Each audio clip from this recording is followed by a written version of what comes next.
We begin with a nice little portrait of Julie Manet with a very, very happy cat in her arms. Again, the Manets, this is the child of Berthe Morisot and Eugene Manet. Eugene Manet would be the brother of the very famous Edward Manet, the man that most people would associate with the painting name Manet.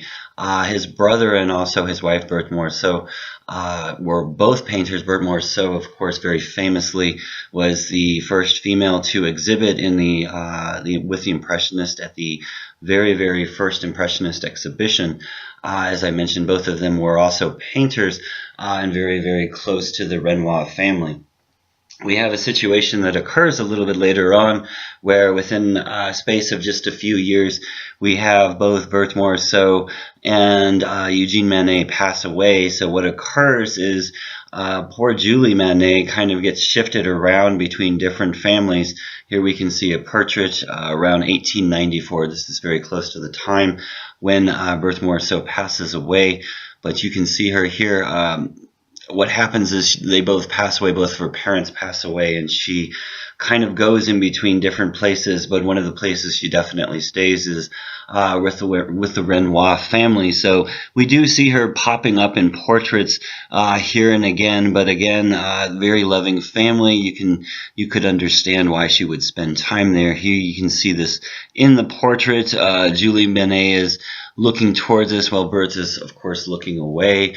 As I mentioned, this is very close to the time when we will be losing Berthe Morisot.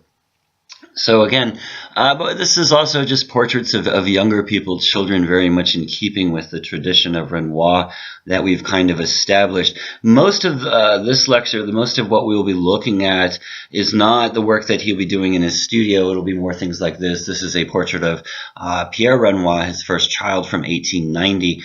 Two portraits, a profile and also a full portrait.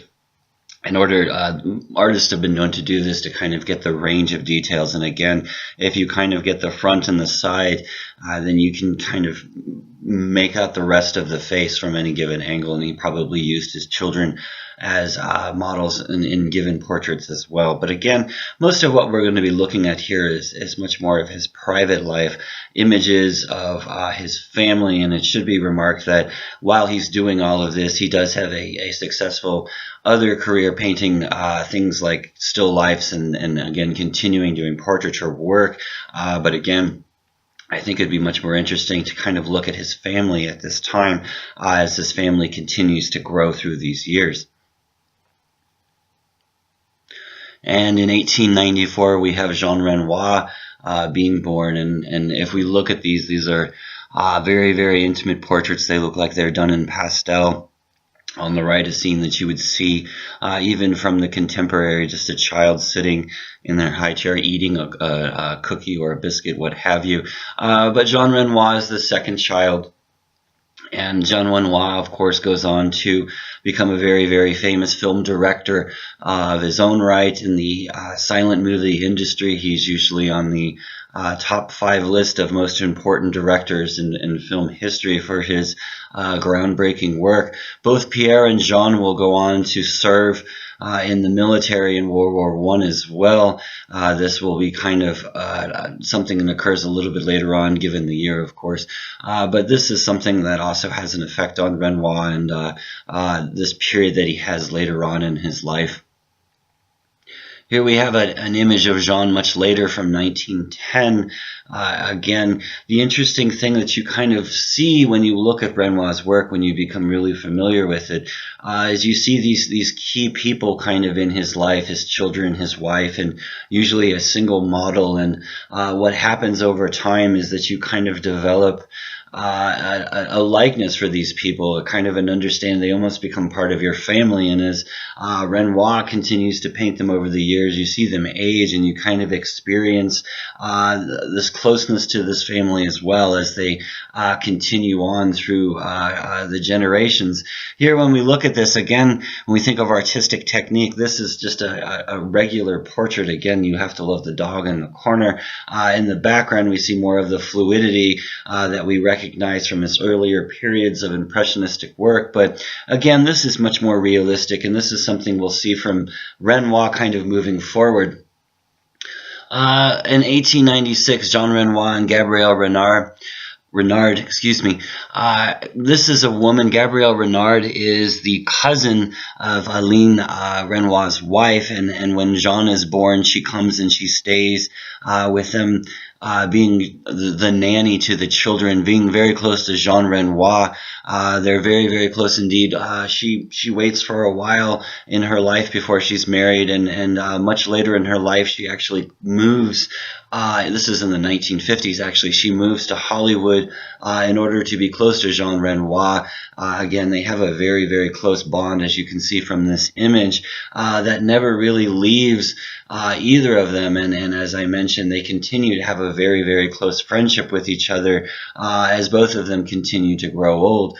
But Gabrielle Renard is a very, very close part of the family, and what happens is she begins to be, she starts as the nanny to the family, but as she continues, as you can see, she becomes the primary model for Renoir, keeping in this tradition of the darker haired, darker complexion of a woman with more of a larger body frame, if you will. The image on the right is very fascinating because it's what you would think of as an incomplete work, but with this you can see how Renoir is structuring his work. You can see the underdrawing and the development up to the face and how he's placing things. And again, images like this are really always interesting because you can kind of go back in your mind to where there was a blank canvas or piece of paper and almost see Renoir formulating the image and how he actually developed it rather than just looking at a finished product, if you will.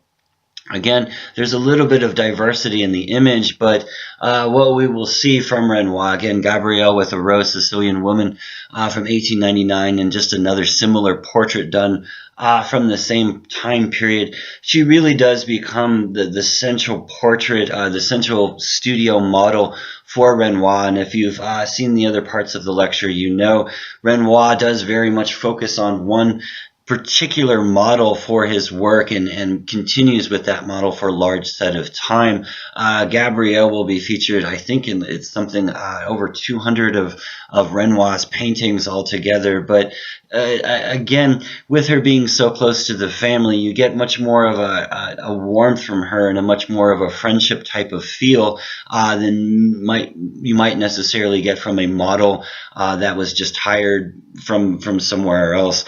This is another thing we always find from Renoir, this closeness, this immediacy of the people that he's portraying.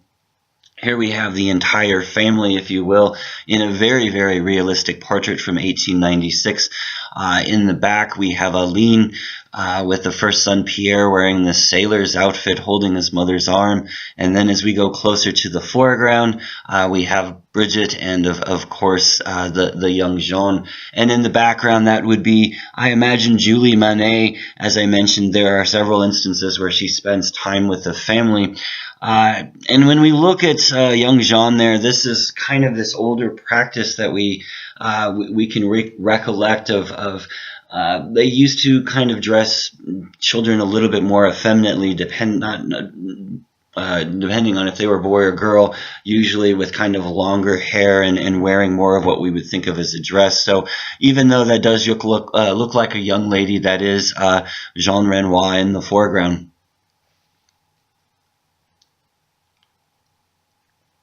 In 1901, the final child, Coco, is born. His name is actually Claude Renoir, but mostly everyone he goes by the nickname Coco.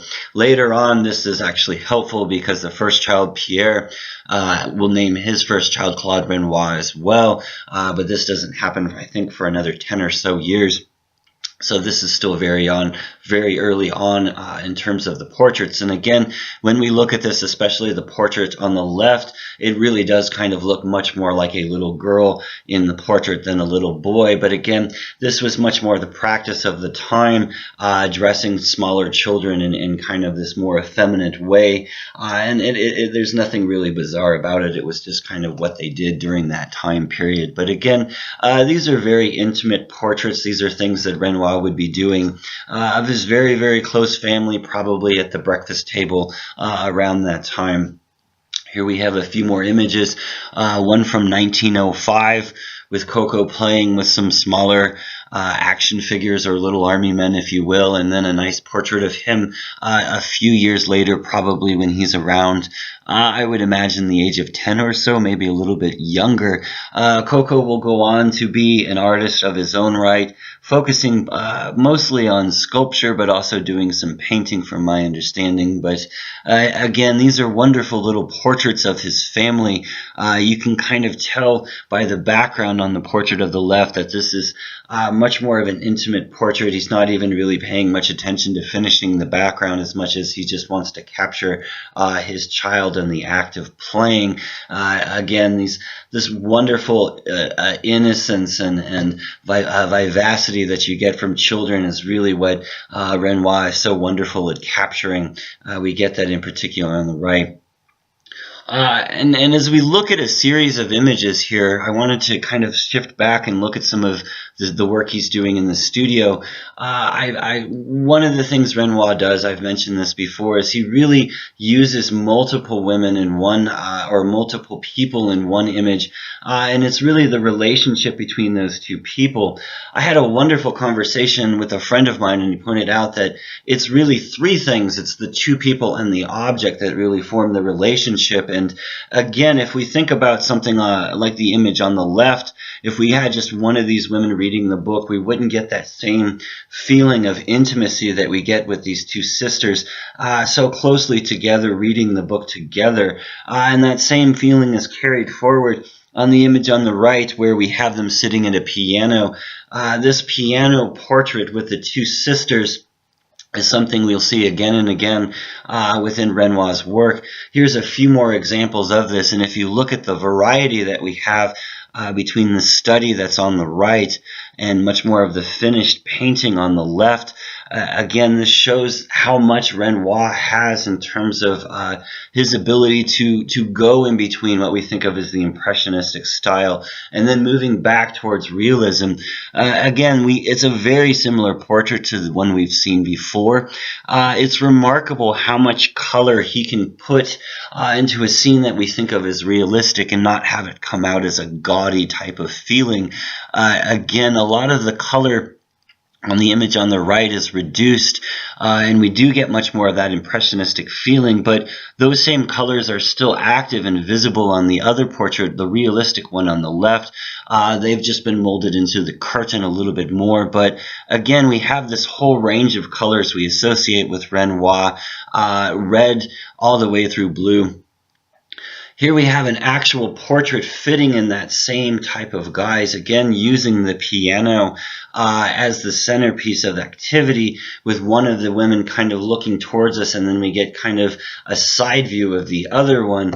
Notable in this one, if we look in the background, we see two paintings, one with a group of jockeys and one, of course, with ballet dancers. That tips us off. These are paintings by Edgar Degas, the other impressionist and friend of Renoir for a good period of time.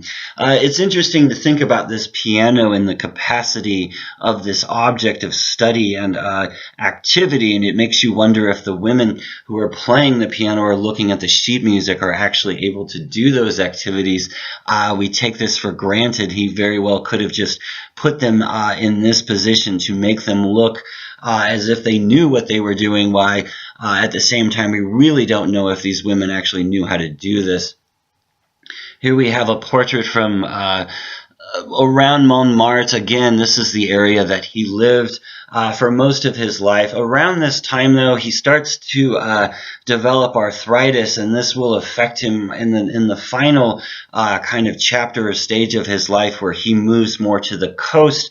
Again, we have a portrait that's done around the Montmartre area, also around this time period, again featuring two women, but again much more impressionistic in style, much more of a fluidity and blurriness in the association of colors around it. But again, this is from a park right around the area that he would be living, the Montmartre area, very famous for the studios around there. Degas would have his studio not that far away from where Renoir would be working.